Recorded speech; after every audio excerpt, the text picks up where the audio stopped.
வணக்கம் சார். இவர்தான் புது ஆயோ கருணாகரன். வணக்கம் மேடம். Hello sir. இவர்தான் அந்த கேஸையும் விசாரிக்க போறாரு.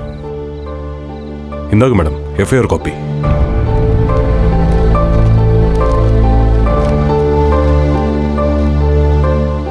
நீங்க அவங்க அப்பாக்கு செய்ய வேண்டிய லாஸ்ட் ரைட்ஸ் எல்லாமே செய்யலாம்.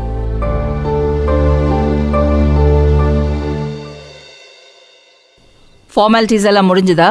எல்லாம் முடிஞ்சது மேம். உள்ள சர்டிஃபிகேட்லாம் ரெடி ஆயிட்டு இருக்கு. இன்னும் 5 நிமிஷத்துல வந்துடும். வந்தவொடனே நீங்க கொண்டு போங்க. Okay sir. Okay madam, sorry, இந்த நேரத்தில் இதை பேசுறேன்னு தப்பா நினைக்காதீங்க. பட் ரொம்ப முக்கியமான விஷயம். நாளைக்கு காலையில மிஸ்டர் குணசேகரன் சார் வீட்டுக்கு விசாரிக்க போறேன். இந்த விஷயம் மீடியாவுக்கு போனதால உடனே விசாரிக்கணும்னு சொல்லி ஆர்டர் போட்டிருக்காங்க. அதனால வீட்டில் இருக்கிறவங்க அத்தனை பேரையும் கூட்டிட்டு கோர்ட்டுக்கு வந்துருவேன். இங்க பார்கவின்றது யாரு? அந்த பொண்ணு சார். அந்த பொண்ணு. மேடம், இந்த பொண்ணு அங்க சொல்றத வச்சுதான் இந்த கேஸே நிக்கும். ஆமா ஜனனி, அங்க வந்து பார்கவி ரொம்ப ஸ்ட்ராங்கா பேசணும்.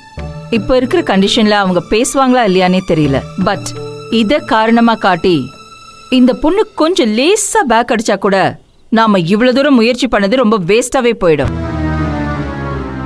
ஆமா மேடம், ஆப்போசிட் வக்கீலுக்கெல்லாம் சாதகமா போயிடும். மென்டலி பாதிக்கப்பட்டிருக்காங்க.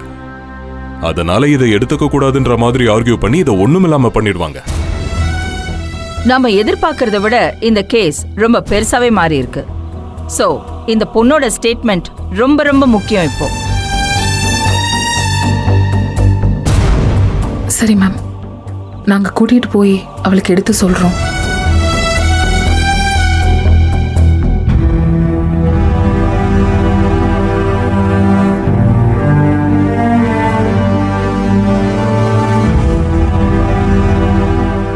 பார்கவி, அப்பாக்கு செய்ய வேண்டியதெல்லாம் செய்யணும்ல. நாங்க எல்லாரும் உன் கூட இருக்கோம். இங்க பாரு, இதெல்லாம் முடிச்சுட்டு நாங்க எங்க வீட்டுக்கெல்லாம் போக மாட்டோம். நாங்க வெளியே தான் தங்க போறோம். நீயும் எங்க கூடயே வந்துடலாம்.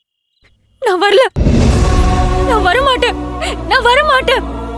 நீங்க யாரும் வேண்டாம் எனக்கு. என் அப்பா அம்மா எல்லாரும் போயிட்டாங்க. இனிமே நான் யாருக்காக கோர்ட்டுக்கு போகணும், யாருக்காக வாதாடணும்? போனா எங்க அப்பாவை கோர்ட் திரும்ப கொடுக்குமா? திரும்ப கொடுக்குமா? கொடுக்குமா? அப்பா,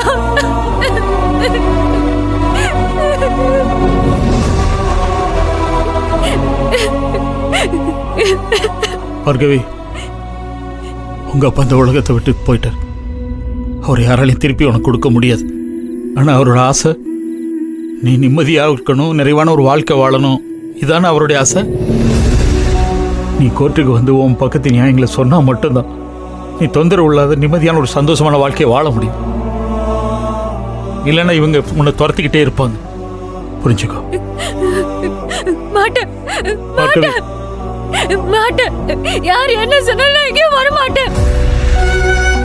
என்ன ஆனாலும் பரவாயில்ல, நான் எங்க அப்பா கிட்டே போறேன். இனி நான் எங்கேயும் வர மாட்டேன். நான் எங்க அப்பா கிட்ட போறேன். அப்பா,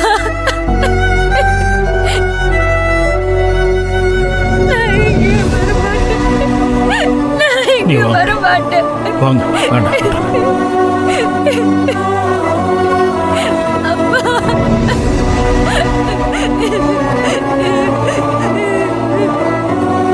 எப்படியாவது அவள்கிட்ட பேசி நாளைக்கு கோர்ட்டுக்கு கூட்டு வந்துடுறேன். சார்பால்கிட்ட பேசி என்ன செய்யணுமோ நீங்கள் அதை மட்டும் செய்யுங்க. அதுக்கு முன்னாடி உங்கப்பா நல்லபடியாக அனுப்பி வைக்கணும். நீங்க மத்த ஃபார்மாலிட்டிஸ் எல்லாம் பாருங்க. என்ன ஏதோ அதை ஃபாலோ பண்ணிக்கோங்க. ஓகே. Yes madam. சார், நீங்க அவகிட்ட கொஞ்சம் பேசி புரிய வச்சு கூட்டிட்டு வாங்க. நான் தர்ஷினியும் ஜனனியும் கூட்டிட்டு போறேன். நீங்க போ. வாங்க வாங்க ஜனனி, வாங்க தர்ஷினி, வாங்க.